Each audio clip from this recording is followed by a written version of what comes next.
Hi, I am Laura, and I am one third of the trio behind Rise Higher, which is your source for anything and everything to do with the Canadian women's national soccer team.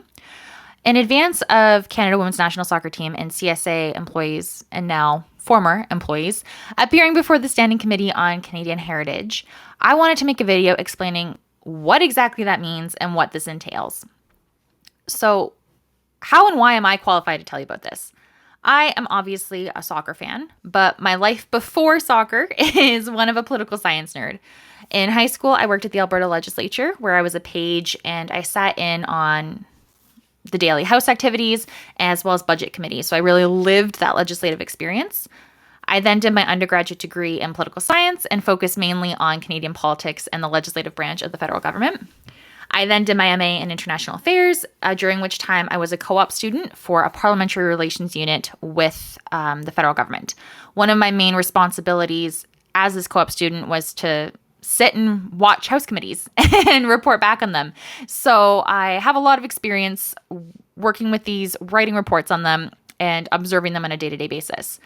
So with my knowledge and experience, I thought it would be beneficial to just jump on here and do a quick 101 session on House committees because I know that while I am a nerd, not everyone is a nerd, and there aren't a lot of poli-sci / Canada soccer fan hybrids like me. So I'll start it off really simply. What is a standing committee?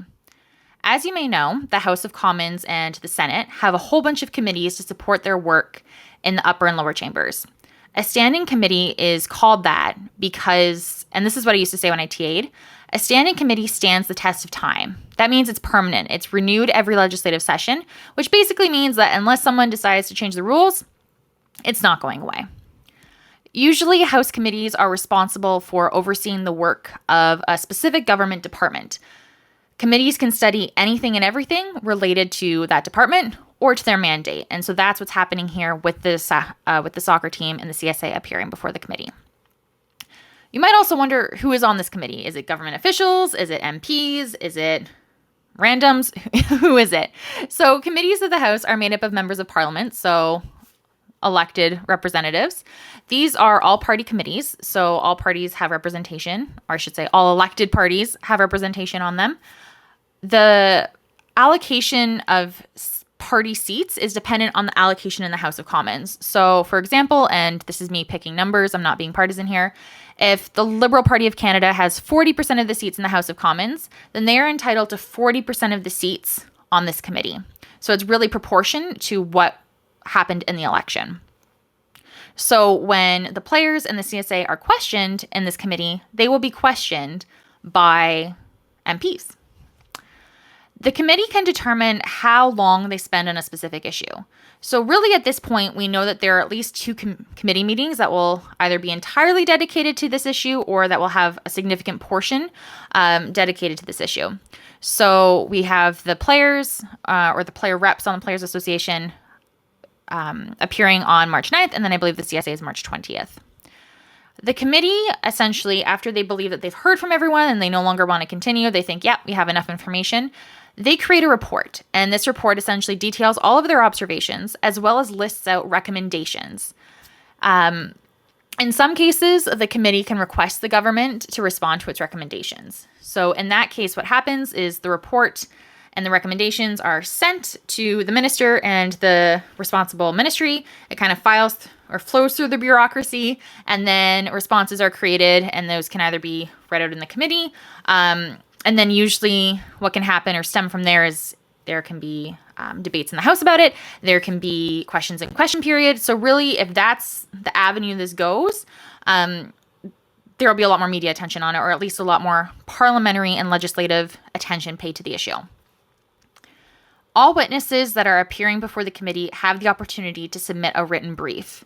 The written brief is then read ahead of time by the committee. I believe that witnesses, I know they have to submit it ahead of time. I believe they're supposed to submit it 72 hours before the committee starts. So essentially this written brief is just, it can be anything. It can be supplementary to what they'll be testifying about. It can be, 20 pages long and contain a whole bunch of information. It's really whatever the witness wants to make of it. So these written briefs are not mandatory. They're simply an opportunity for witnesses to provide more context and information to the committee. Additionally, organizations and individuals that are testifying before a committee have the opportunity to make opening statements. So what happens is the committee will open, it'll be called to order. They'll take care of any housekeeping work that they need to do or any procedural stuff. And then when the witnesses are called, they will be offered the opportunity to make an opening statement. This usually lasts between 5 to 10 minutes. Normally, witnesses decide to make an opening statement. It usually just makes sense and it can provide context to the written briefs, but you're not by any means obligated to do so. Then how question period or how the committee actually functions is MPs are each allotted a certain amount of time to ask questions. So it can sometimes seem quite rapid fire. So for example, I could say, and how much money was spent on this? And then witness would answer, and then the MP will continue going with questions and commentary and interchange with the witnesses until their allotted question time is up. The question time is finicky because that depends on party allocation, so I won't go too much into that. But essentially, each MP on the committee is allocated a certain number of minutes to ask questions or talk to the witnesses. One thing that I believe is really pertinent that I do want to bring up is that witnesses testifying before a parliamentary committee are protected by parliamentary privilege. This means that while testifying, they have the same freedom of speech and immunity from prosecution or civil liability as the MPs do. So that essentially means that if a player were to say something in this committee that the CSA gets angry about, they can't be sued. They are protected by parliamentary privilege. So that, I think, is really, really important right now, given the fact that the CSA threatened the players with legal action 3-ish weeks ago.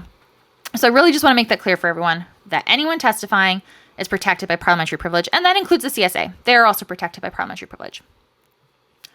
So those are the operations and the fun parts of the committee. So in terms of how you can watch this, as you probably are aware, committee meetings are broadcast live on the committee's website. You can watch it with English video or English audio, French audio, or floor audio. English and French audio are exactly as it sounds. So it's essentially, if the person speaking is speaking in English, the regular tape will play, or you'll hear them live. And then if somebody in French plays, you will get a delayed live translation from a house translator. And the same for French. So if you only speak one of the languages, that's what I would recommend. If you are bilingual, I would recommend floor audio, simply because it's a lot easier to just listen to the French and English than to have to wait for delayed translation. That's what I found anyway over the past few years. If you do want to watch the video back, you can. It goes into the House of Commons online database and you can rewatch it. I don't know that can take some time. It really depends on the committee. I honestly don't know how long the Canadian Heritage Committee takes, but minutes, like detailed minutes that are kind of word by word transcriptions, that can take a couple of weeks, but then it is released online as well. If the players do submit a written report, that can also show up online as evidence, which means that you might have the ability to read it. One thing that has also come up on Twitter a lot over the past few weeks is how does FIFA fit into this? And honestly, I don't know. I'm not a FIFA expert. I don't know how, why, or when FIFA chooses to intervene based on government interference.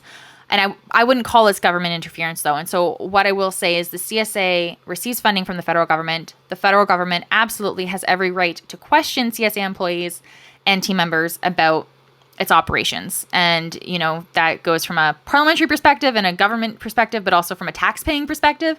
The CSA, is responsible to the House for the money that it receives from federal funds. And then I would not expect that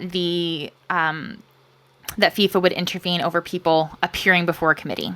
I highly doubt that, especially because if they decline, they can be subpoenaed and then they have to go. So I can't imagine that the CSA would face any sort of sanctions or anything over appearing before committee.